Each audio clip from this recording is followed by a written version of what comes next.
Olá, sejam bem-vindos a mais um programa Por Dentro da Pós. Eu sou o professor Álvaro Crovador, sou formado em Física e professor dos cursos de pós-graduação daqui da Uninter. Hoje nós vamos conversar com vocês um pouquinho sobre a radiação eletromagnética e sua interação com o ser humano. Como que se dá essa interação, como que enxergamos objetos e um pouco sobre os malefícios de algumas dessas radiações. Para isso, eu estou com uma convidada especial aqui, que é uma professora também nossa, lá da pós-graduação, Viviane Oliveira de Mello, e ela é técnica em radiologia. Então, ela conhece bastante, né, Viviane, sobre as interações da luz, das radiações sobre o corpo humano, e é isso que nós vamos conversar aqui um pouquinho com vocês. Então, seja bem-vinda, Viviane, obrigado por ter aceito esse convite e transmitir um pouco do seu conhecimento, principalmente essa parte técnica e essa parte que envolve a interação da radiação eletromagnética com o nosso corpo. Eu que agradeço, professor Álvaro, todos que nos acompanham, e todas as regravações, inclusive, né? Sempre fica o nosso convite. E também, se ficar alguma dúvida, pode enviar para a gente lá na pós que a gente responde. E a ideia foi justamente essa, né? O professor Álvaro me convidou e a gente ficou pensando o que a gente pode levar ali para o programa. Eu falei, professor, que tal a gente trazer um pouquinho desse o nosso olhar para os fenômenos físicos? Mas sem colocar para as pessoas aquela ideia, muitas vezes que as pessoas têm, física é muito difícil, física é chata, eu não entendo nada de física. Você não vai trazer nenhuma E equação não para é nós? bem assim. Então, as pessoas têm muita dificuldade com a parte realmente matemática, né? Por quê? Até uma discussão filosófica que nós temos, se de fato todo o nosso mundo, todo o nosso universo pode ser descrito ou não por equações matemáticas. O fato é que elas nos mostram muito bem aquilo que a gente vê nos fenômenos no dia a dia, nos experimentos. Então, como a gente vai falar um pouquinho agora a respeito das ondas eletromagnéticas, nem sempre na história a gente entendeu como sendo de fato um campo eletromagnético, né? Ou seja, os dois fenômenos são indissociáveis. Onde eu tenho um campo elétrico, eu também vou ter um campo magnético e vice-versa, ambos ali coladinhos, juntinhos, perpendiculares. Isso é uma coisa né? recente, né? Tem só 120 anos, 130 anos que isso foi definido, que foi descoberto dessa forma, né? E no começo, como é que funcionava, então? Lá, vamos começar então lá nos gregos, né? Nossa história da filosofia, da ciência, vai começar lá com os gregos. O que era a luz, por exemplo, para os gregos? A gente começa lá por Tales de Mileto. Então, os gregos eles vão entender a luz como sendo partículas muito pequenininhas que chegavam do objeto até os olhos, né? Então, na verdade, até eles acreditavam naquela época que o órgão, na verdade, sensorial acima de tudo era o coração. Era o coração que fazia toda a interpretação da realidade e não o sistema nervoso, como a gente de fato vai entender depois. Por quê? A gente não tem a percepção até hoje que as emoções elas são desencadeadas pelo sistema nervoso. A gente sente onde? Na palpitação, no taquicardia. Então, pela reação efetiva que eles tinham a sensibilização, que eles acreditavam nessa parte. Mas, enfim. Então, a luz eram particulados que vinham do objeto até os olhos. E aí o coração ia fazer essa interpretação ali do que era essas partículas que estavam chegando até o órgão sensorial. Mas isso durou pouco tempo. Não.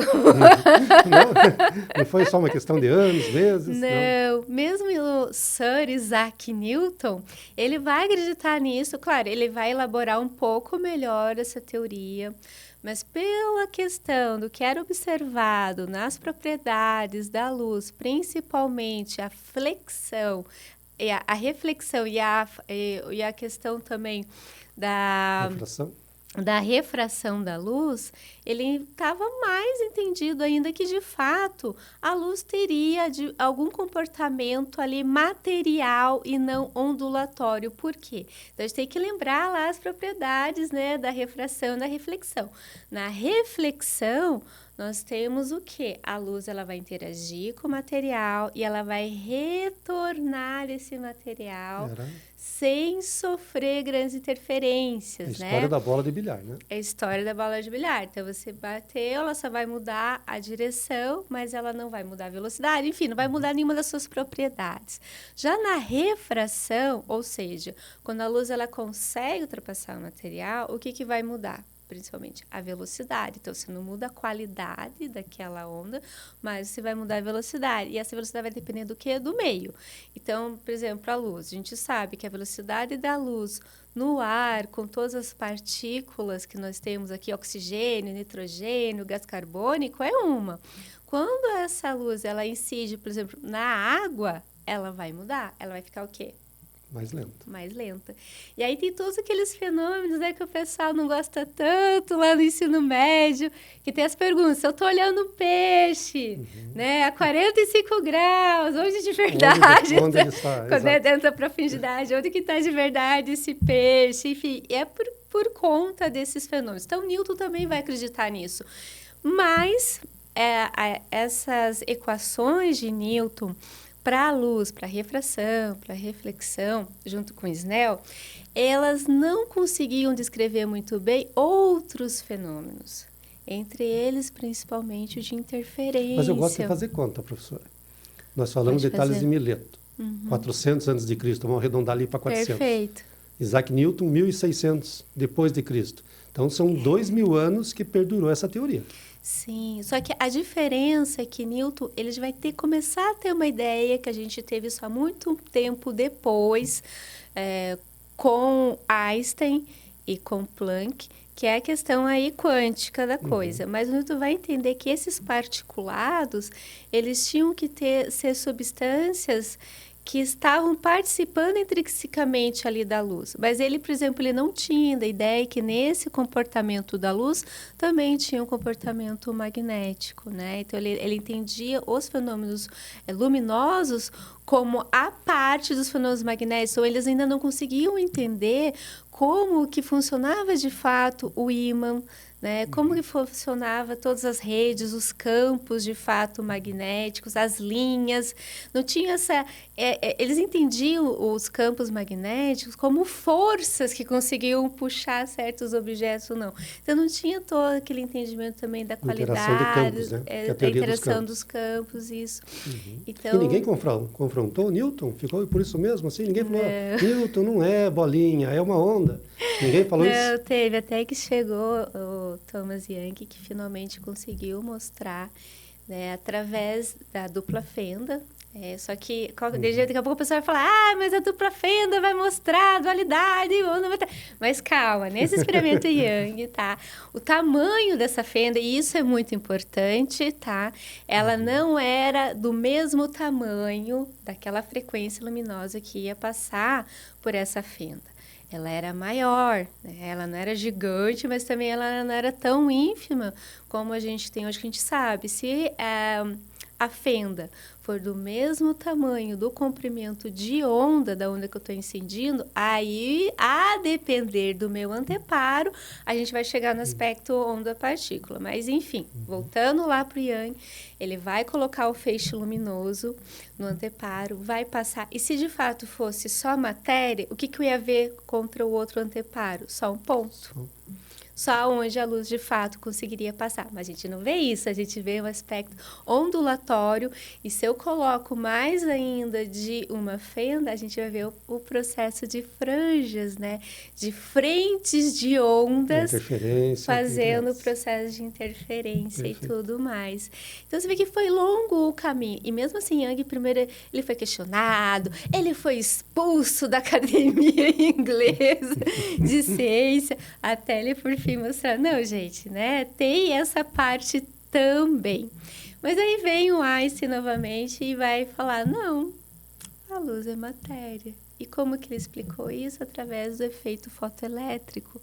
Então, muitas pessoas sempre relacionam Einstein com a relatividade geral, sim, mas Ele, na verdade, ganhou o prêmio Nobel por explicar o efeito fotoelétrico. Daí, o que é o efeito fotoelétrico? Então, o efeito fotoelétrico...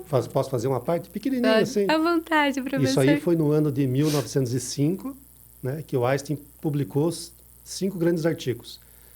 Então, vejam a data, 1905. Dia 19 de maio é o dia do físico. Em virtude a esse ano do Einstein, que chama-se o ano Mirabilis. O ano miraculoso. Desculpa, vamos continuar. À vontade. E o Einstein, tudo que ele precisava para as pesquisas dele, ele falava, era papel e um lápis. Né? Até hoje o pessoal brinca, porque você vai chamar físicos importantes para participar de departamentos, e eles falam, não, eu preciso de equipamento X, Y. Para você ver qual é a importância, né, da genialidade realmente. E tudo que nós temos hoje de tecnologia... Pensando agora, né, do 5G, do Wi-Fi, foi tudo proporcionado por essas mentes brilhantes, né? Entre elas, sem dúvida... Nós brincamos, né, que lá na Grécia Antiga, o pessoal calculava tudo na areia, no pergaminho, e faziam cálculos complexos. O número pi, com inúmeras casas, a precessão dos equinócios, que Hiparco calculou em 160 a.C. Então, o pessoal tinha esse dom de fazer isso. Sim, até o pessoal imagina que a questão entre os terraplanistas e a Terra redonda é recente, e não é. Justamente na Grécia Antiga foi o primeiro cálculo da Terra redonda, e foi feito com o quê? Com relógio solar. Eratóstenes calculou a circunferência da Terra. E errou por muito pouco. Isso que é o mais fantástico, né? A gente pensa assim, não, eles devem ter errado por centenas de casas. Alguns poucas centenas de quilômetros. Errou por muito pouco. Sim, errou por muito pouco, enfim. Então, antes, né, a gente vai voltar só um pouquinho, porque lá para os gregos, a gente tinha o átomo, daí vem a palavra átomo, como sendo a menor parte que compunha a matéria. Então, seria totalmente indivisível. Aí vem a teoria também da bola de bilhar para a questão do átomo. Que o átomo, né, seria a menor porção ali da matéria, que ainda representava as suas características, e depois eles não tinha mais nada. Mas aí o pessoal veio Thomson e começaram a ver, opa, mas esse negócio aqui de cargas elétricas que a gente está vendo há tanto tempo, né? Desde Tales de Mileto, que daí ele fazia isso com âmbar, e até vem a palavra electra, porque âmbar em grego é electra. Então, você esfrega lá o âmbar com tecido, com uma flanela, começa a atrair pena, começa a atrair tecido. Como que isso pode? Da onde está vendo isso, né? Então, até ele, no início, eles achavam que era a mesma questão que acontecia com o material ferromagnético. Aí eles foram ver que não, porque um efeito acabava, enquanto o outro era intrínseco daquele elemento e não mudava mais. Enfim, aí Thomson falou assim, não, Thomson, não, tem cargas positivas e cargas negativas. Aí vai vir um grande pudim de passas, né? Então, opa, o átomo já não é indivisível, já tem cargas negativas, né, presas a esse pudim de passas, que seria o grande ponto ali positivo do átomo. E aí vem Ernest Rutherford, e ele vai mostrar, vamos ver se é isso mesmo. E é onde a gente tem esse primeiro sistema aí, com essa ideia de sistema planetário que a gente tem do átomo, com o núcleo atômico mais denso e os elétrons orbitando espalhados. Por que eu estou citando ele agora? Porque ele começou a observar esse fenômeno do fotoelétrico, que aí Einstein vai descrever. Então, ele irradiava, né, com um material radioativo, placa de ouro, né? Placa de ouro, gente, é papel. O pessoal não conhece, né? O ouro, antes de... Quem trabalha realmente com relojaria, o pessoal pensa que trabalha com barra de ouro. E não é, são folhas. Quem vê, às vezes, as pessoas até andando na rua, não imagina que é ouro. Papel dourado. Exatamente, é muito fininho. Então, era esse material que ele bombardeava. E aí o pessoal começou a ver, bom, tem um espaço maciço, né, no átomo, mas eu também tenho um espaço, um grande buraco, porque era de acordo com que essas partículas, que ele sabia que eram negativas, passavam. Quanto mais perto ali do núcleo, né, mais rente elas começavam a passar, então elas eram mais repelidas, e quanto mais para fora, mais afastadas elas eram.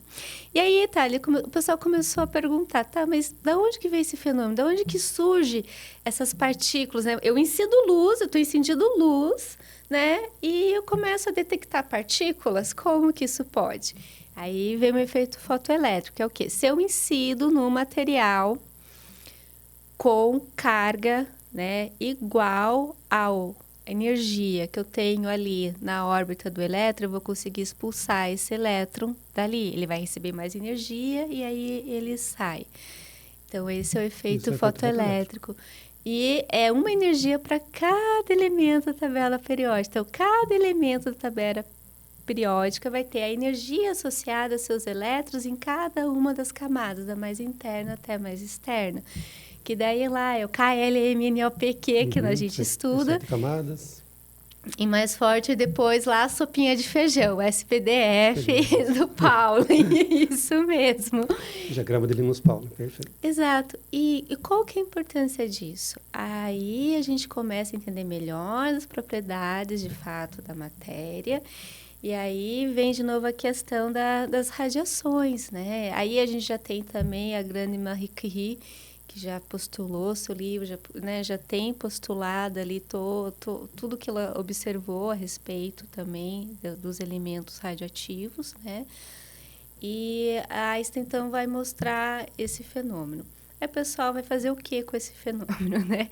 Veio de novo a questão. Aí você vai falar, então, gente, a luz é partícula, porque se eu estou bombardeando matéria com a luz e eu estou conseguindo tirar a matéria, é sinal que essa luz tem algo ali que é material e não somente ondulatório. Por quê? A teoria ondulatória não explica efeito fotoelétrico, mas a corpuscular, sim. Finalmente chega em Heisenberg, que ele vai falar assim, gente, não brigue. Na verdade, a luz ela é uma dualidade onda-partícula.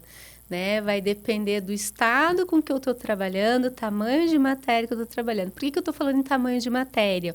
Porque daí tem os grandes agora, filósofos quânticos, curas quânticas, enfim, a gente respeita a crença de cada um, mas em termos científicos, a física quântica faz muito sentido quando eu estou trabalhando com escala quântica.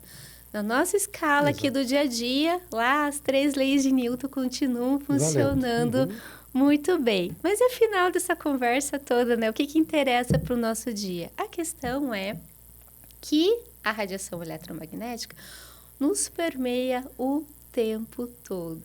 Né? Então, com a descoberta do espectro eletromagnético, lembrando que a luz visível é uma fina faixa, né, desse espectro, a gente vai ter grandes avanços tecnológicos, né? Então, lembrando lá, a gente tem desde as ondas muito, muito baixinhas, aí a gente tem as ondas de rádio, nós vamos ter as micro-ondas, né? O funcionamento de fato do micro-ondas, o infravermelho, aí luz visível, ultravioleta, depois do ultravioleta, os raios-x, os raios gama. Então, na área da saúde, a gente trabalha muito com raio-x, né? Quem descobriu os raios-x foi o Röntgen, e era uma febre, né? A gente só percebeu o potencial. Mas depois, né, o pessoal ia comprar sapato e colocava lá, fazia o primeiro raio-x do seu pé para ver se ia dar certo no sapato, enfim. E o tempo de exposição também era muito demorado, mas ele não tinha toda a energia que nós temos hoje nos nossos aparelhos. Então, o aparelho raio-x, ele funciona mais ou menos como Antepar e Rutherford. Por que eu falo mais ou menos? A gente vai criar uma diferença de potencial ali na ampola. Geralmente, o material que eu vou bombardear é tungstênio. Então, a gente vai bombardear o tungstênio dentro de uma faixa onde eu vou conseguir liberar ali os elétrons, né, o material do tungstênio. Significa que, por isso que a ampola de raio-x tem uma vida útil. Primeiro, pelo calor que é gerado ali, e depois que eu vou bombardeando tanto ali o tungstênio, que uma hora aquele material acaba mesmo, não serve mais. Mas ali o raio-x, a gente está falando em frequência de kV, né, junto com uma miliamperagem também alta, que é capaz do quê? De realmente atravessar os tecidos e conseguir sensibilizar ali a placa. Antigamente a gente tinha o filme, né, de raio-x, que era mais ou menos como filme fotográfico, mas a gente sensibilizava ali por armadilhas de íons de prata, que iam marcando. E agora a gente tem as placas com ecrã, que auxiliam mais, então eu preciso de menos radiação para sensibilizar, marcar. E aí quem lê isso para mim é o computador, que lê depois como ficou essa impressão, desde por que inventaram fluorescência. raio-x, melhorou muito a tecnologia e hoje agride menos o nosso corpo. É isso? Com certeza, a ideia é essa, né? Então, o que justifica sempre esses exames é que o benefício vai ser maior que o malefício, né? Então, eu posso ter um câncer fazendo um único raio-x? É muito, muito, muito, muito difícil, né? Porque o que você vai ter ali de interação realmente com o tecido é mais tecido hematológico, é mais risco para o operador. Então, antigamente tinha muito operador que era contratado para ficar segurando criança no posicionamento. Aí esse sim tinha bastante risco. Por quê? A gente fala que tem o raio-x incidente na pessoa e esse raio-x vai atravessar a placa de chumbo, tá, gente? Avental de chumbo. Tem muita gente que testava avental de chumbo colocando direto no feixe de incidente. Não. O avental de chumbo, a proteção de tireoide, ela não foi feita para esse raio incidente. Ela foi feita por uma outra radiação, que é a radiação de espalhamento, né? Então, quando a gente tem um raio-x, a gente tem o efeito fotoelétrico, mas a gente também tem o efeito Compton, e a gente tem também o efeito Bremsstrahlung. Então, principalmente o Bremsstrahlung, que são raios com um pouco menos energia, mas eles ainda são altamente ionizantes, e esses acabam, de fato, aí, quem está em volta, né? Lembrando sempre que é o quadrado da distância que vai decaindo. Aí pode sofrer algum dano, sim. Mas não, a ideia é sempre essa. A tecnologia vai avançando, vai diminuindo a dose. Hoje, na cardiologia digital, a ideia é não ter mais aqueles erros de posicionamento, ou erros de técnica mesmo, porque, assim, o operador, ele vai, de acordo com a densidade do tecido, é que ele vai colocar os parâmetros de quiloeletrovolts e de miliamperagem. Então, o quanto de quiloeletrovolt eu preciso para mostrar a estrutura que eu quero. Quanto mais sensível vai ficando esses equipamentos, menos quiloeletrovolts, menos amperagem, menos dose no paciente. Uhum. Você falou de radiação ionizante. Então, seria interessante a gente explicar, porque muita gente fica preocupado, né? Celular tem radiação ionizante, eu vou pegar câncer. Não tem. Então, o que é a radiação ionizante? Qual o espectro que se situa essa radiação, né? Então, quando a gente fala em radiação diretamente ionizante, a gente está falando disso. São os equipamentos com quiloelectronvolts, né? E depois a gente tem gigaelectronvolts, que são os equipamentos de radioterapia. Depois dos raios-x, nós temos os raios gama. Raios gama e raios cósmicos. Aonde a gente vai ter isso? Nas pulsares estelares. Então, quando as estrelas explodem, aí a gente tem esse espectro radioativo. E é por isso que é tão importante a nossa camada de ozônio, a nossa eletrosfera, porque ela está nos protegendo dos raios cósmicos, né? Enfim.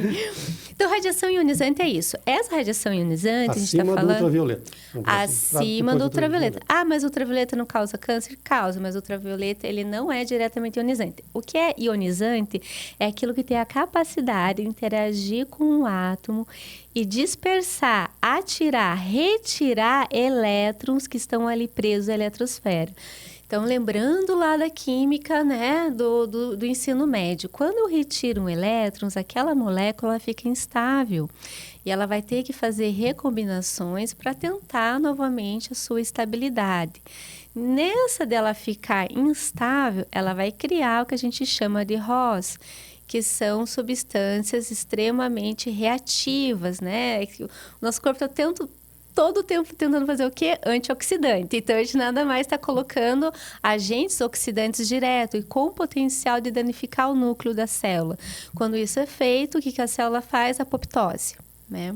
Então, a célula se programa para a morte. O problema é quando a célula falha nessa apoptose e fica se reproduzindo, né, causando câncer. Isso vai causar o câncer. Então, radiação ionizante, eu consigo, com aquela energia, retirar elétrons do átomo, deixando as moléculas instáveis.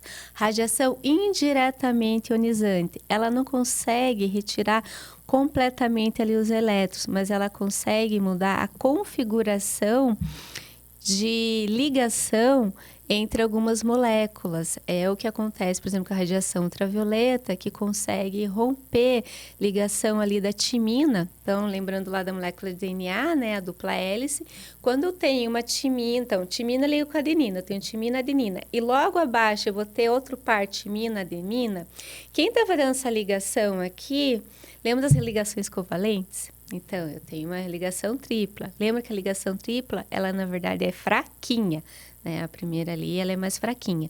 Então, a radiação ultravioleta incidindo, ela consegue romper uma dessas ligações que são covalentes, né? Elas não são ligações fortes, e com isso essa timina ela vai se ligar de maneira errada com a timina ali de cima, formando o dímero de timina, e é essa ligação errada que, se continuar sendo processada, aí pode dar origem ao câncer de pele.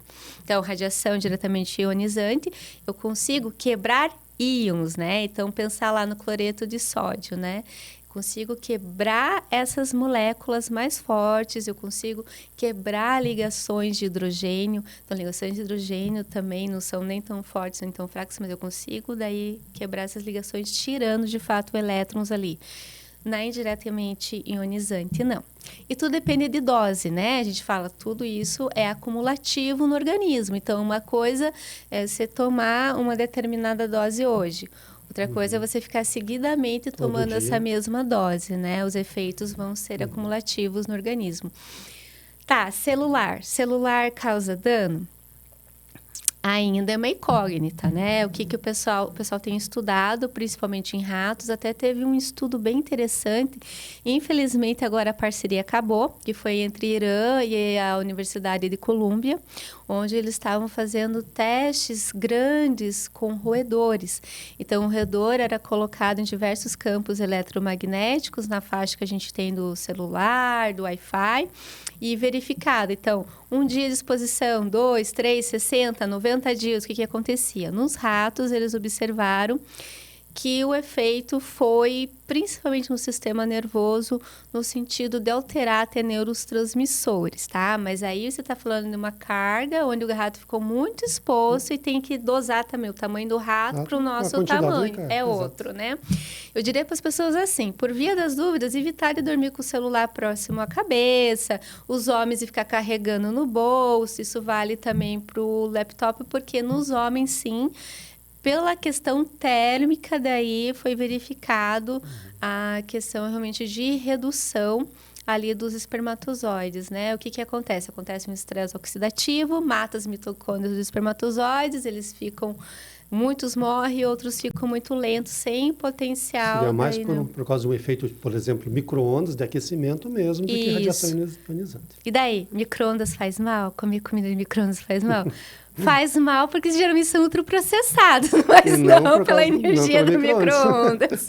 Exato. O que acontece muito é o dano térmico, mais porque as pessoas deixam lá líquido, aí não esperam as correntes de cisalhamento daquele líquido, né, se estabilizarem, aí explode, né? A gente vê situações...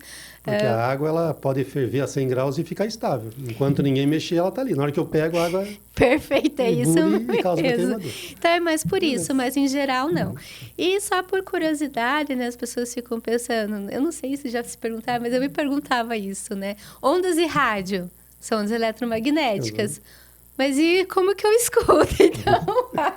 Exatamente. Então, lembrando, ondas eletromagnéticas, elas transportam energia, não transportam matéria.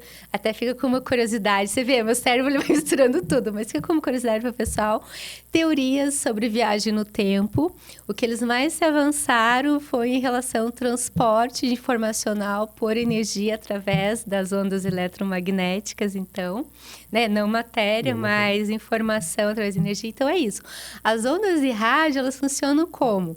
Elas levam aquela energia daquela frequência e aí o aparelho de rádio, ele vai fazer a modulação dessa onda e depois, para fazer a transdução, passar realmente para o som, é só onde? No alto-falante. No alto-falante para uma onda sonora. Mecânica. Onda sonora, exatamente. Transformou uma onda eletromagnética numa onda mecânica e o nosso tímpano vai interagir com esse alto-falante. E daí, falando em som, heavy metal faz mal?